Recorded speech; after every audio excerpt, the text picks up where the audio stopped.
Hey, welcome to another episode of GeekOutdoors.com. Today I'm going to be asking what happened to Atari. Now, Atari is going to be forever a part of gaming history because before them there was no such thing as a home game console market, and Atari pretty much created it. Now, you got to remember at the time that we had Atari with these cartridges, this was something really weird because the whole idea of playing these things called video games was still fairly new. The only places that you could really play them was in restaurants, pool halls, bowling alleys, laundromats. And so the whole idea of having this experience at home was really foreign to a lot of people. And it wasn't until around 1972 that Nolan Bushnell and Ted Dabney, they founded Atari. And then by the late 70s and especially early 80s, people thought of Atari whenever it came to video games because they pretty much owned that market.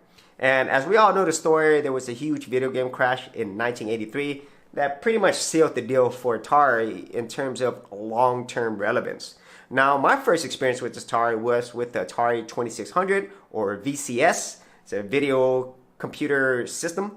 I think that was the acronym, that's what it stands for. And at that time, it was so new and so amazing. And I didn't actually have it at my house. I saw it at a friend's house. They had this big tube TV, and at that time, that's a pretty big thing to have. And they had this Atari system. And then when I saw Pong on it and Pac-Man, I was blown away. And on all of that in this little cartridge, and I was like, wow, I want that. But it wouldn't be for a long time until my parents actually got me one. And they got me the Atari 2600 Junior, which is a sleeker, more modern version of the original wood grain. And then later on, I also got an Atari 5800 with all the various buttons. And I didn't get the last one, which is the Atari 7200. And there was also Atari computers as well. There was the Atari ST. And there were like different variants of it. And by that time, Atari was already heading down, and a new company called Nintendo pretty much saved the whole gaming industry in terms of the video game market, which was still, once again, fairly new. Nobody thought it was ever going to come back after the whole crash of 1983. And in terms of why that crash happened, a lot of people who know about the whole history knew about ET games, okay, where they just buried a whole bunch of it out in New Mexico. That was really lore, but they found out it was really true. And the whole problem with the whole gaming crash, and mainly due to Atari pretty much, was because of the fact that quality was really not there. That's why Nintendo had their seal of quality, because they actually wanted to make sure that games being released on their system had a certain standard to meet. And other game manufacturers like Sega, TurboGrafx-16, Sony PlayStation, all these other companies began instituting a lot of these things. And so that, I think that was really the main thing that actually destroyed Atari, just having really poor games. And ET was done in a record time. They were trying to capitalize on the success of the actual game. And so it's basically just a few programmers. Maybe it's just one programmer. And so I do not fault the people who developed it. It was just a really bad time when it came to actually high quality games, or even just bare minimum quality games. And then after that, Atari never came back. They did come out with the Atari Lynx, which was a handheld. It was way ahead of its time. And the last Atari console that I owned was actually the Atari Jaguar.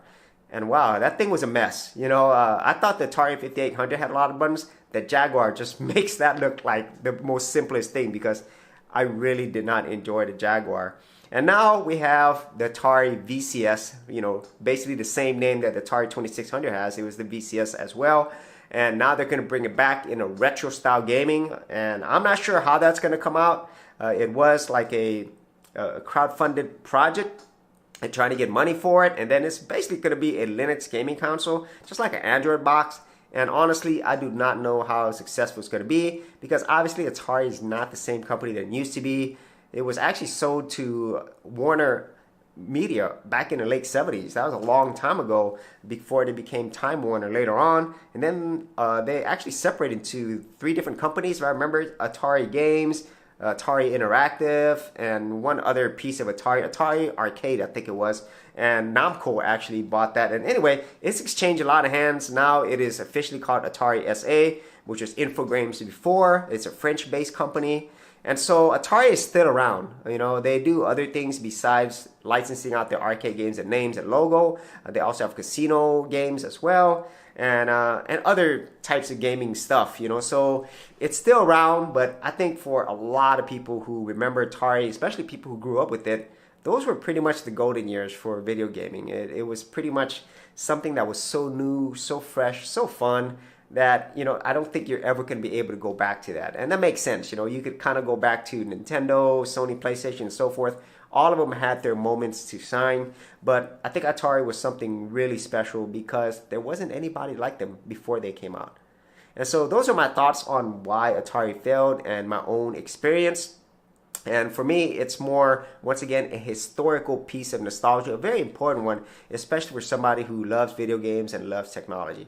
And so if you had any thoughts on Atari or any of these other game systems that you remember growing up with, be sure to leave that in the comment area below. And as always, if you did get value out of these videos, share, like, and subscribe.